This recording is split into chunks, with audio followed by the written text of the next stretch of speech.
Peux-tu m'en parler un peu de ça pour Oui. rassurer les gens?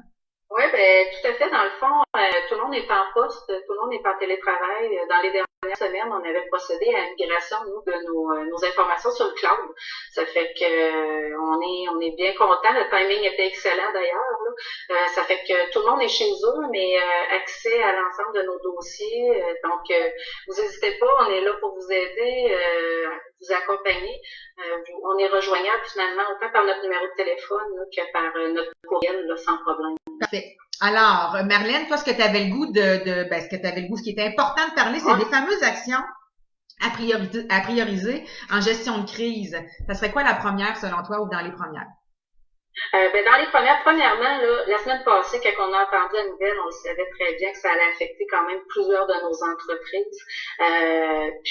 L'important dans ces situations-là, ce qu'on se disait, c'est qu'il faut que nos entrepreneurs ils gardent quand même la tête froide, il faut qu'ils demeurent rationnels, puis surtout, mais surtout proactifs.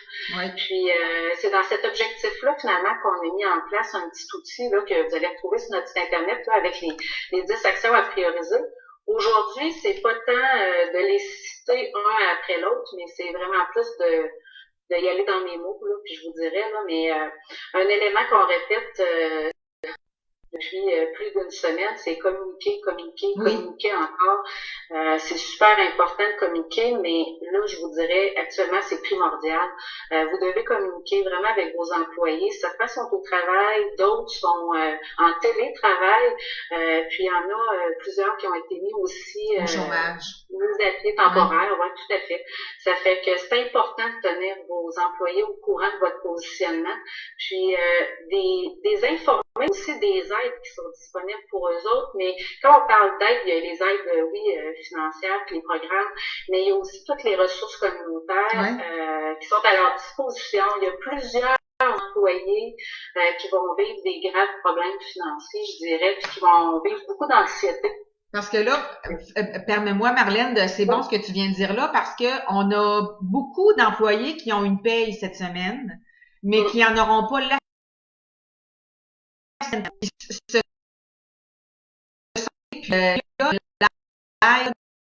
l'aide au bout de la source, mais dans chacune des municipalités de la Nouvelle-Beauce, il y a une organisation qui est là pour aider au niveau alimentaire, puis je vais la partager aussi sur les réseaux sociaux, ce dossier-là, ce fichier-là qui a été transféré, là, que j'ai reçu moi aussi par courriel.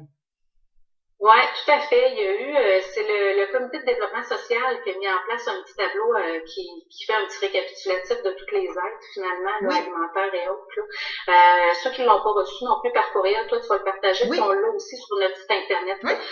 On a sur notre site Internet une page là, spéciale COVID-19, là, où est-ce qu'on retrouve les mesures, un tableau récapitulatif des aides et tout, mais aussi ces petits outils-là, ça fait que ça peut être intéressant. Parfait. Ça fait que c'est un peu dans ce sens-là aussi que je dis, c'est important de communiquer avec vos employés, puis sur les différentes sphères aussi. Puis une petite rencontre, ça, on est en 2020 avec tous les outils technologiques de communication qu'il y a là, actuellement, qui sont accessibles puis qui sont disponibles aussi. Il n'y a pas de raison que vous ne parliez pas à vos employés, même s'ils sont à la maison. Puis une pratique que j'ai vue aussi en lien avec ça, il y a une entreprise qui a créé une page Facebook privée avec ses employés, même ceux qui avaient été mis à pied. Fait qu'ils ont le droit, tu sais, ils ont le choix de dire oui, je peux y assister ou pas, mais à tous les soirs, elle fait une petite vidéo qui dure 5 minutes leur disant, écoutez, aujourd'hui, on a fait ça, voici ce qui s'en vient au niveau de la production. Puis peu importe la grandeur de l'entreprise et le nombre d'employés, c'est accessible. Rien. Parfait. Ensuite, tout à fait. Puis c'est sécurisant aussi pour les employés de voir que les entrepreneurs, que les leaders, finalement, contrôlent au moins certaines parties, ce qui est contrôlable, là, puis de les informer comme il faut. Quand on parle de communiquer aussi, je vous dirais, là, communiquer avec vos clients, si ce n'est pas déjà fait, c'est urgent de le faire. C'est important que vous leur partagiez votre situation, votre positionnement, mais c'est aussi important de connaître eux autres leur situation et aussi leur positionnement. Comment qu'eux autres ils vivent la crise. Est-ce quoi leurs intentions? Est-ce qu'ils vont maintenir ou repousser certains projets? Est-ce qu'il y a des délais à prévoir aussi, tant de leur côté que de votre côté?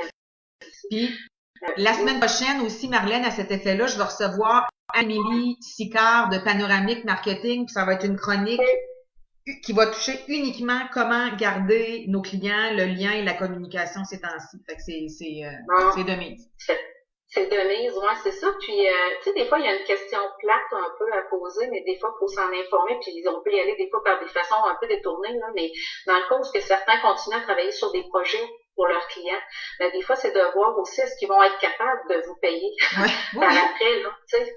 C'est des choses qui sont quand même, des informations qui sont quand même importantes à aller chercher.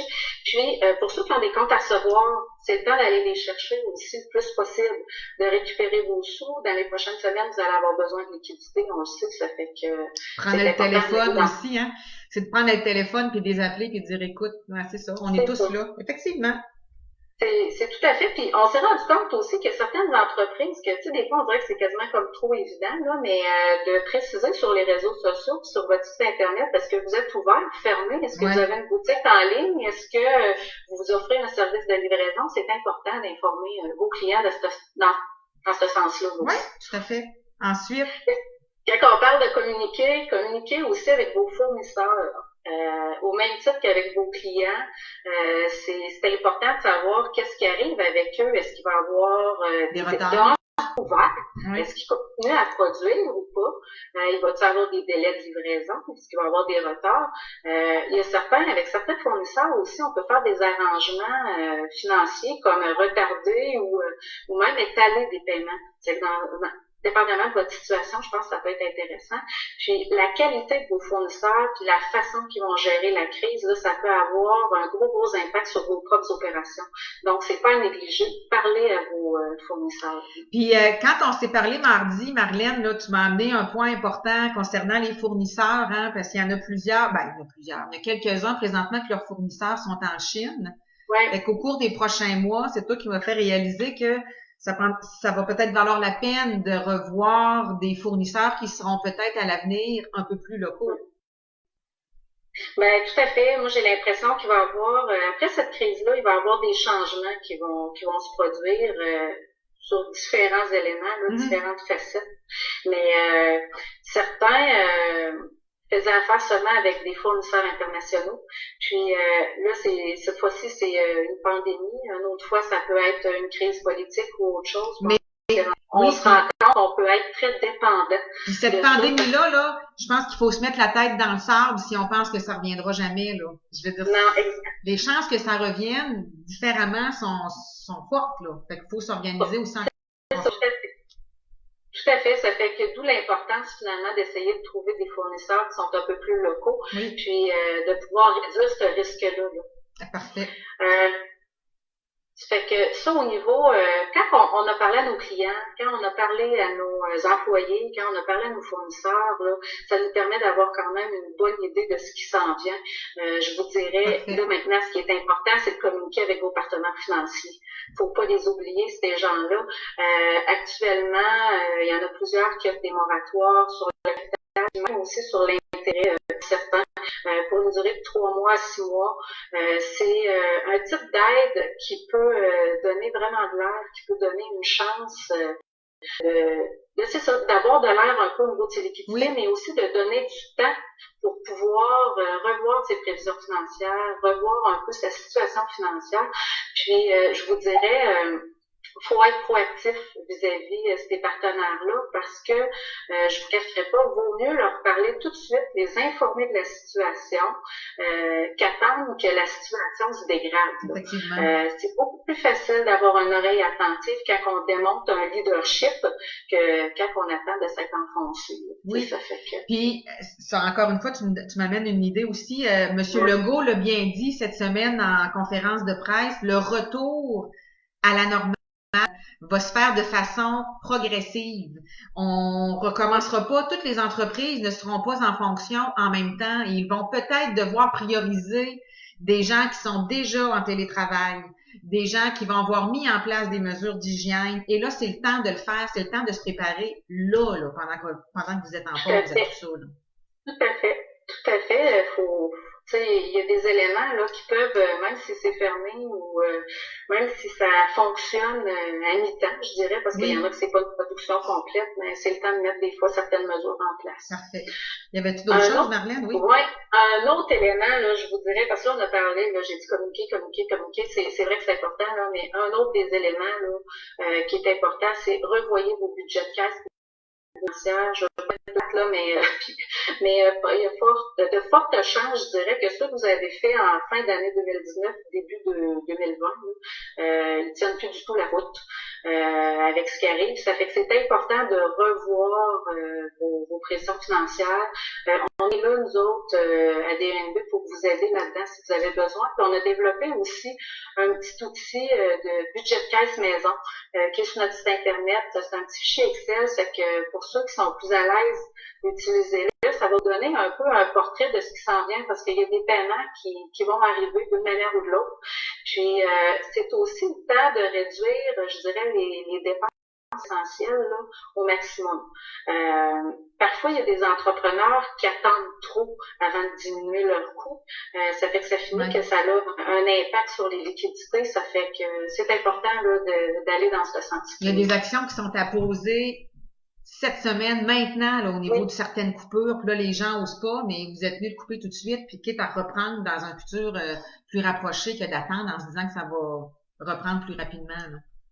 Oui, ben tout à fait. Puis c'est surtout qu'on ne sait pas la situation actuelle, combien de temps qu'elle va durer. Puis on ne sait pas non plus la relance, à quelle vitesse qu'elle va se faire. Ça fait que c'est important vraiment de faire preuve de rigueur, je dirais, de ce côté-là. Il y a beaucoup d'aides financières qui ont été annoncées dans les dernières semaines. Il y a encore beaucoup de questionnements, je vous dirais, par contre. Mais on s'attend à ce qu'il y ait des informations supplémentaires. Que je dirais que ça soit un peu moins flou dans les prochaines semaines. Là. Oui, parce qu'à tous les jours, il y a des annonces, mais je veux dire, il y a beaucoup de questions sans réponse, là. Puis on a parlé à beaucoup de nos des firmes comptables, puis même eux, tu sais, ils se tiennent à jour et tout ça, mais je veux dire, si les réponses, si c'est pas clair au sein des ministères, c'est difficile pour nous de répondre de façon concrète à nos travailleurs et à nos employés, là. Mais je sais qu'ils font quand même beaucoup d'efforts, là. À cet effet-là. Là. Oui, ben c'est ça. Puis c'est certain que c'est des mesures que des fois sont pas évidentes à mettre en place, mais quand même, faut le donner. Là, certains ministères se sont virés quand même assez rapidement de ce côté-là. Oui. Mais il va y avoir des informations, c'est ça, qui vont rentrer, selon moi, davantage dans la prochaine semaine. Puis pour vous tenir au courant là-dessus, on a monté un tableau récapitulatif de l'ensemble des financières pour les entreprises, puis il est sur notre site Internet. Allez le voir à chaque fois